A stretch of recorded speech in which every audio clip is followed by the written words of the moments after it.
ये जो गालम गलोच की सियासत है और लड़ाई की सियासत है, ये भी ख़त्म नहीं हुई। जब हम प्रोग्राम के अगले हिस्से में आपके पास आएंगे तो सेनेटर राना सनाउल्लाह खान हमारे साथ मौजूद होंगे और सेनेटर ओन अब्बास बप्पी बिलतरतीब वज़ीर आज़म के मुशीर, सियासी अवामी अमूर और तहरीक इंसाफ को रिप्रजेंट करते हुए, क्योंकि PTI ने फिर से जलसे की बात की है, फिर से धमकियों का सिलसिला जारी है कि हम अगर हत्थे से उखड़ गए तो मामलात बहुत ख़राब होंगे। सेनेटर राना सनाउल्लाह और सेनेटर ओन अब्बास हमें ज्वाइन कर लिया है। हम दोनों का शुक्रिया अदा करते हैं। सेनेटर ओन साहब, अगर मैं आपसे बात का आगाज़ करूं, एक मैं जुनेद अकबर साहब की साउंड सिर्फ सुनवाना चाहता हूं आपको, और मैं चाहूँगा कि फिर आप हमें बताएं कि आप अगले मरहले में किस तरफ एहतजाज को ले जाना चाहते हैं। प्ले कीजिएगा जी। अल्लाह न करे अगर किसी दिन ये पाकिस्तान तहरीक इंसाफ के वर्कर जो है अपनी क़यादत के बगैर निकल आए, तो मैं आपको यकीन से कहता हूं कि जो 9 मई का ड्रामा जो आप लोग ने रचाई है कि हम मजम्मत करते हैं, कभी एक है कि इस दफा आपको मजम्मत के काबिल नहीं छोड़ेंगे। तो सेनेटर साहब, इस मरतबा मजम्मत के काबिल नहीं छोड़ेंगे। अब ये जो एहतजाज है इसकी शक्ल क्या होगी?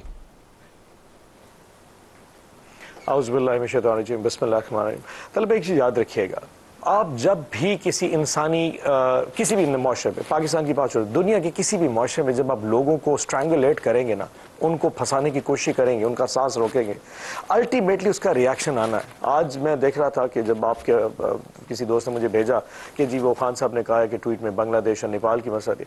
अगर आप उन इकॉनमीज की बात करें तो एक एक इवेंट अगर आप उठाना शुरू करें, एक छोटा सा इवेंट होता था।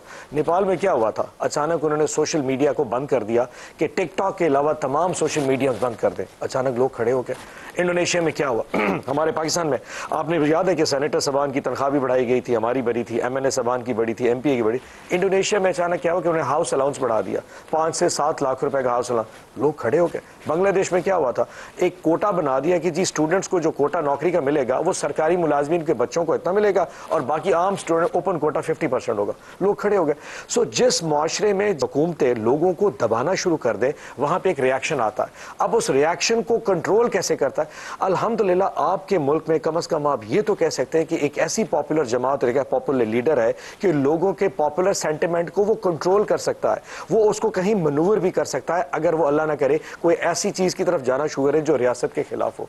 तो आप व्हाई डोंट यू अंडरस्टैंड कि जो लोग इस वक्त हुकूमत में बैठे, अगर वो इस चीज को अंडरस्टैंड ही नहीं करना चाह रहे कि इमरान खान साहब उसके ऊपर ढक्कन रख के बैठा है, उस चीज को कंट्रोल कर रहा है कि कहीं ये मुआशरा उस हद तक ना चला जाए जो कि आपके रीजन में बाकी मुल्कों में हो रहा है, अल्लाह ना करे वो कैफियत आ जाए, उससे पहले अगर ही इज देयर टू वो बार बार हिंट कर रहा है कि ट्राई टू अंडरस्टैंड, तो मेरे ख्याल में दिस इज हाई टाइम कि इन लोगों को, इन डिसीजन मेकर्स को अंडरस्टैंड करना चाहिए कि आपके जो फैसले हैं लोगों को किसी तौर के ऊपर अल्लाह ने उस रास्ते पे लेके चले जाए जहां पे कंफ्यूशियस और जहां पे केओस क्रिएट है सोसाइटी में, एनार्की की सिचुएशन से बचने के लिए। I am sure Junaid Akbar साहब का पॉइंट है, उस तरफ जा रहा था। जी सेनेटर ओन साहब, आप इस पे रिस्पॉन्ड करना चाहेंगे? क्योंकि जी गो अहेड प्लीज। जी चलो साहब, एक चीज़ बताऊं, बड़े अफसोस की बात है, जनाब साहब मेरे साथ सीनियर है हमारे पॉलिटिक्स में, एक अफसोस की बात है कि हर चीज़ को घुमा फिरा के लॉ एनफोर्समेंट एजेंसी और पाकिस्तान तहरीक इंसाफ को फितने का ये जो कॉन्सेप्ट है कि इस पूरी हुकूमत को छुपने के लिए और कुछ नहीं मिलता, हमें वहाँ पे फितना बना देते हैं। और कभी इनसे किसी ने पूछा है कि आपने अपनी परफॉर्मेंस देखी क्या है? पाकिस्तान इकोनॉमिक मेल्टडाउन का शिकार है। आज इनसे कोई सवाल पूछे, आप हमें छोड़ दे दो, आप इमरान खान साहब को भूल जाए, हमारे लेंस को भूल जाए, क्या इनसे पूछे कि माशरा जो इस वक्त टूट फूट का शिकार है, इसमें आपका कोई अमल दखल है?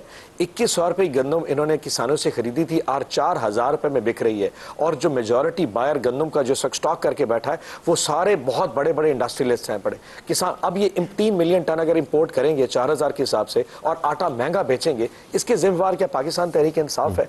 7 जजेस सुप्रीम कोर्ट में जाके अपनी पिटीशन दाखिल करते हैं कि हमें इंसाफ दिया जाए, क्या वो भी तहरीक इंसाफ की वजह से?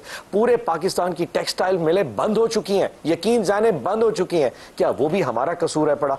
इस वक्त पाकिस्तान में सैलाब से आपकी इकॉनमी डूब गई है, क्या सारा फितना फसाद आप हमारे खाते में डालेंगे? अपनी परफॉर्मेंस को देखिए सर, हमें छोड़ दें, हम तो चलो हैं सो है। अगर मैं आपसे पूछ पाऊं, बात तो हजूर कीजिए। अच्छा अगर मैं आपसे पूछ पाऊं कि जो आपके लीडर के सोशल मीडिया पोस्ट हैं उसके अंदर वो वाज़ेह अंदाज से बताते हैं कि हमें इंसाफ नहीं मिला, हमारा सियासी मैंडेट चोरी हुआ है, हमारे तमाम कानूनी रास्ते बंद हो गए हैं, लिहाजा अब वह है कि डट के अपोजिशन करें, तो उसमें कहीं पे आटे का जिक्र नहीं है, वहाँ पर उन मामलात का जिक्र नहीं जिसका आप जिक्र फरमा रहे हैं। तो आपका एहतजाज जो है वो तो बुनियादी तौर पर उस अमल से है जो आपके ख्याल में हुकूमत आपके खिलाफ कर रही है, यही बात है ना? जी तलत साहब, आप ये बताइए कि 26 नवंबर 2024 से लेके आज सितंबर की 22, 23, 24 हो चुकी है। इन 10 माह में आपने हमें कौन सी ऐसा काम करते देखा है जो स्टेट या हुकूमत या रियासत के या खिलाफ हो, या ऐसी कोई चीज़ हो जिससे आपको फील हो कि जी हम बहुत बड़ा एंटी स्टेट जा रहे हैं? क्या कुछ है? हम अपोजिशन की बात यही करते हैं कि अपोजिशन करेंगे, हम बोलेंगे, हम बुरे को बुरा कहेंगे। मैं बार बार किसानों की बात क्यों कर रहा हूं, मैं टेक्सटाइल मिल्स की बात क्यों कर रहा हूं, मैं सर्विस इंडस्ट्री की बात, ये वो चीजें हैं जो मैटर करती है। वर्ल्ड बैंक की रिपोर्ट किसी से छुपी थोड़ी है, हर चीज में आया है कि जी आपका इकोनॉमिक कितना डेवलपमेंट, जीडीपी कितना चला गया है, आपके इस वक्त फॉरेन एक्सचेंज रिजर्व। सो ये कहने की चीज, हम जब कहते हैं ऑपोजिशन करेंगे इसमें कि हम इनको टफ टाइम देंगे, लेकिन अल्टीमेटली क्या होगा? मैं कल पंजाब असम्बली का जो अवामी असम्बली का इजलास है अडियाला में, वहां बाहर खड़ा था, तो मैं हैरान था कि मैंने उनसे पूछा कि यार तुम लोग बताओ कि तुम लोग क्यों आए? उन्होंने कहा जी हमारे 26 लोगों को सस्पेंड कर दिया, हमें कायमा कमेटी भी सदारत से मना कर दिया, 3 लोग ऑलरेडी हमारे 6 लोग डिस्क्वालीफाई कर दिए, आज 3 लोग फिर अपना सस्पेंड कर दिए। यानी कि जो जमहूरियत में ऑपोजिशन का जो मेन बेसिक रोल है, आप तो उससे भी डिनाइल में जा रहे हैं, आप वो रिफ्यूट कर रहे हैं। जब आप ऑपोजिशन को ये रोल देने को तैयार नहीं, तो फिर कौन सी जमहूरियत है? हम कहते हैं हम ऑपोजिशन का रोल प्ले करेंगे जो बेसिक। आप तो कमेटियों से रिजाइन कर देते हैं ना, मरकज में आप कमेटियों से रिजाइन कर देते हैं। मैं पंजाब असेंबली की बात कर रहा हूं, वैसे कह रहा हूं, लेकिन जमहूरियत जो है वो पंजाब तक तो नहीं है ना, मरकज के अंदर भी है। Let me but here Rana साहब, उसकी वजह बताता हूं ना, जो वो उस पे आते हैं जरा। एक चीज बता, सॉरी सर, माजर के साथ तलत साहब जी को है, सिर्फ एक चीज आपने कहा सेनेट की, उसकी वजह से बता रहे, तो ह्यूमन राइट्स की कमेटी हमारे पास थी, हामिद रजा साहब उसके चेयरमैन थे, यकीन करें उनको इजाजत नहीं थी कि आप स्टैंडिंग कमेटी की मीटिंग बुला सकें। डॉक्टर तारिक फजल चौधरी हमें ज्वाइन नहीं कर पाएंगे, आज़ाद कश्मीर में बातचीत अभी जारी है as we record this programme, लेकिन पिछली बहस बड़े अहम नुक्ते पर खड़ी है। राना साहब, आपके पास तजवीज़ थी कि क्या करें, पहले उस पर बात कर लेते हैं फिर इसकी तरफ जाते हैं कि मुस्तकबिल में क्या होने वाला है। गो अहेड राना साहब।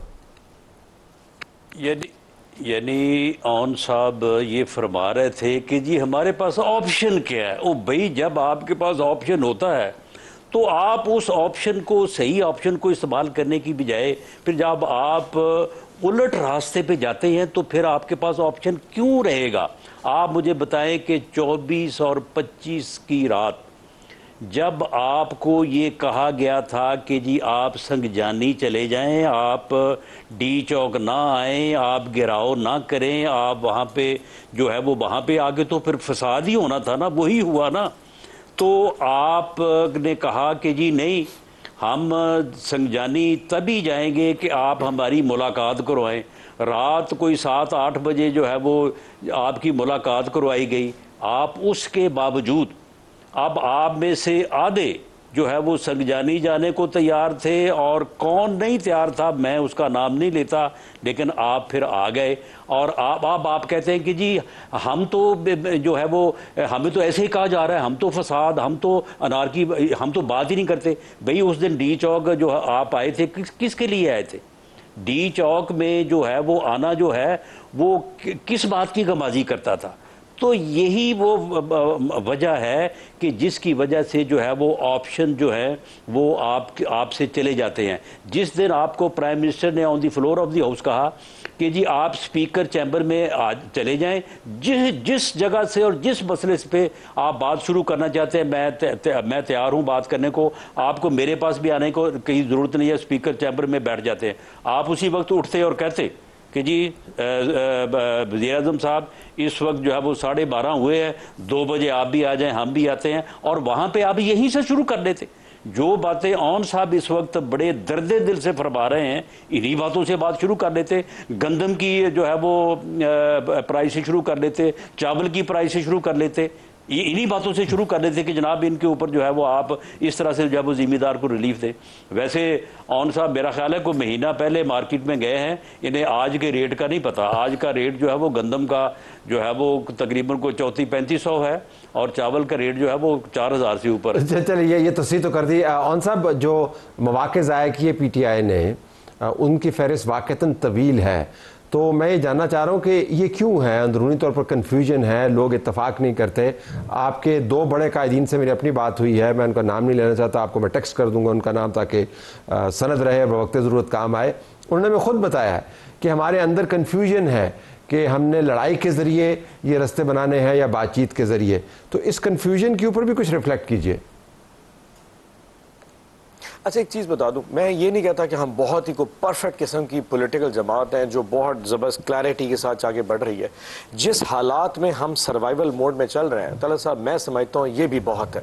जिस यहाँ पे लीडरशिप का ये हो कि हमारा एक्सेस ही बंद हो, जहाँ पे ये कि हमारी सेकेंड टियर लीडरशिप के साथ भी हमारा एक्सेस मॉडल बंद हो, तो वहाँ पे जैसे मेरे जैसे लोगों को अगर फैसला करना आ जाए तो जितने बुरे अच्छे हम फैसले कर पा रहे होते हैं, मैं समझता हूँ ये बहुत है। पर हैविंग सेड दैट, मेरा एक सवाल और भी है कि अगर फॉर एग्जाम्पल ये जिस तरह निटी ग्रिटी की बात की राणा साहब ने, 25 और 26 की बात कर दी जाए, जब हम बैठ के बात करने जाएंगे तो जो बेसिक TORs है उसके ऊपर भी बहुत बड़ा कंफ्यूजन आता है। मिसाल के तौर पर मैं राणा साहब से पूछूं, क्या आप इस पे बात करेंगे कि जी जो सियासी लीडरशिप है जिनके ऊपर केसेस हैं, बाशमुल इमरान खान साहब और बुशरा बीबी पे, क्या आप इस पे बात करेंगे? नहीं जी, ये तो अदालतों में बात होगी। जो सेकेंड टियर लीडरशिप है हमारी, जितने भी हमारे अडियाला में है या कोट लखपत में, उनके केसेस पे बात करेंगे, और जितने वर्कर्स हमारे हजारों जेल उनकी, नहीं जी ये तो सारे के सारे क्रिमिनल केसेस हैं, इसकी बात नहीं हो सकती। चले ये भी बात हो सकती। आप क्या पाकिस्तान तहरीक इंसाफ का जो आपने मैंडेट को 93 MNAs को 76 पे ले आए, 106 को 99 पे ले आए, सेनेटर्स 22 को आप 20 के आ रहे हैं, इस हवाले से बात नहीं ये तो बात, ये तो सारे कोर्ट, यानी कि हर वो चीज जो इस मुल्क में जमहूरियत के लिए मैटर करती है वो नो गो एरिया है मेरी इस हुकूमत के लिए, इंक्लूडिंग राणा साहब की जमात के लिए। ये उस पर बात नहीं कर पाएंगे क्योंकि जहां पे इनके लिए पांव जलते हैं वो यहां पे वो किसी और की टेरिटरी स्टार्ट हो जाती है। इसलिए तो हम कहते हैं कि जब इनसे बात करने जाते हैं, यार हम सॉरी, हम तो ये बात। और दूसरी बात है, ये सिस्टम के खुद बेनिफिशियरी हैं। जब हम इनसे बात करेंगे, इनको अपनी स्पेस छोड़नी पड़ेगी। Are they willing to leave the space? जितना है कि इन्वेस्ट हो चुका है इनमें, डिफरेंट सूबों में, सिंध उनका और जनाब सेनेट उनका और नेशनल असेंबली उनका, आई डाउटेड कि हमसे बात करने के बाद ये स्पेस छोड़ने को भी तैयार होंगे। सो यकीन जानिए हमारा वो जो मिडिल ग्राउंड है, मुझे वो मिडिल ग्राउंड मिलता नजर नहीं आ रहा। यस, किसान के इश्यूज अपनी जगह मौजूद है, हम बात करने को तैयार है, ये तो वो इशू है, ये हमारी इखलाकी जिम्मेदारी है। राणा साहब से पूछ लेते हैं वो मिडिल ग्राउंड कहां पे, मिडिल ग्राउंड कहां पे है? आपने वैसे दिलचस्प बात की कि एक्सेस नहीं है, लेकिन एक्स पर एक्सेस आपकी है, क्योंकि आपका जो एक्स अकाउंट है वो बड़ा ज़बरदस्त चल रहा है। लेकिन वापस आ जाते हैं, और इन्वेस्टमेंट पर भी मैं बताऊं, इन्वेस्टमेंट तो आपकी जमात पर भी बहुत की गई थी। आप देख सकते हैं कि हालात आजकल क्या हैं। तो ये ऐसा नहीं है कि इन्वेस्टमेंट जो वन टाइम इन्वेस्टमेंट होती है उसके अंदर तब्दीली की गुंजाइश हमेशा मौजूद होती है। तो राणा साहब, मिडिल ग्राउंड वो कहते हैं है नहीं, जिन पर हमने बात करनी है वही पुराना किस्सा ये है कि आपके पास उन मामलात के ऊपर इनको कंसेशन देने की गुंजाइश ही नहीं। नहीं, देखें, मामला ये है कि बात करने से पहले ही मफरूज़े कायम करना जो है वो बात से करने से इनकार करने के मुतरादिफ है। आप पहले से ये मफरूज़े क्यों खुद से ही कायम कर रहे हैं कि जी आप ये भी नहीं कर सकेंगे, ये भी नहीं कर सकेंगे, ये भी नहीं कर सकेंगे, और आप इस तरीके से हमारे साथ आप क्यों कर बात करेंगे? या आपको इस तरह से बात नहीं करनी चाहिए कि आप हमें आके ये प्रपोजल दें कि जी ये वज़ीर-ए-आज़म हाउस में आप हमें बैठा दें और आप खुद जो है ना जाके अडियाला जेल में बैठ जाएं। भाई आप कोई मिडिल ग्राउंड तलाश करें ना, मिडिल ग्राउंड तलाश करके आप वहाँ से जो है वो बात शुरू करें। हाँ, हमारे और आपके दरमियान, आप भी इस मुल्क के बासी हैं, हम भी इस मुल्क के बासी हैं, आप भी पार्लियामेंट में मौजूद हैं, हम भी वहाँ पे जो है वो मौजूद हैं, सियासत आप भी कर रहे हैं, सियासत हमने भी की है, हम भी करेंगे। आप पहले उन ग्राउंड से ऊपर बात शुरू करें जो कॉमन ग्राउंड्स है, उसके बाद फिर आगे बढ़ते हुए जो है वो फिर हर चीज़ के ऊपर जो है वो बात हो सकती है। पहले से ये तय करना कि जी ये बात भी नहीं करेंगे, ये भी नहीं करेंगे, फलां पे करेंगे, फलां पे करेंगे, इस तरह से कभी डायलॉग नहीं होते। डायलॉग उसी वक्त होते हैं कि जब आप जो है वो इस बात के ऊपर मुत्तफिक हों कि जी हम बैठेंगे और हम अपने इश्यूज़ के ऊपर थ्रू नेगोशिएशन जो है किसी हल तक पहुंचने की कोशिश करेंगे। तो उसके बाद जब आगाज़ करते हैं तो फिर कोई ना कोई रास्ते निकल आते हैं। मैं एक मिसाल दूंगा कि कितना डेडलॉक था उस वक्त, गालबन अप्रैल और मई में, जब आप कह रहे थे कि जी हमने दोनों सूबाई असम्बलियाँ तोड़ दी हैं और आप अभी जो है सूबाई असम्बलियों का इलेक्शन करवाएं। हम कह रहे थे कि जी अक्टूबर से पहले जो है वो इलेक्शन हो नहीं सकते। आपकी एक कमेटी बनी थी, उस कमेटी की 2 मीटिंग्स हुई, सिर्फ 2 मीटिंग, और उसके बाद समझौता हो गया था। और आपको कहा गया कि जी आए अनाउंस करें।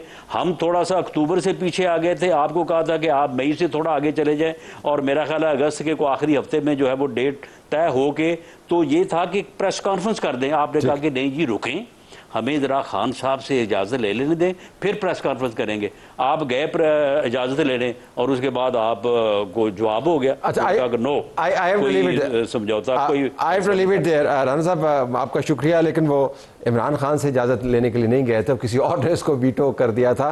ऑन साहब आपका बहुत शुक्रिया। इस बात पर तो इत्तफाक है कि फसाद किसी के हक़ में नहीं है, एहतजाज आपका हक़ है, लेकिन फसाद किसी के हक़ में नहीं है, ना मुल्क के लिए अच्छा है ना सियासी जमातों के लिए।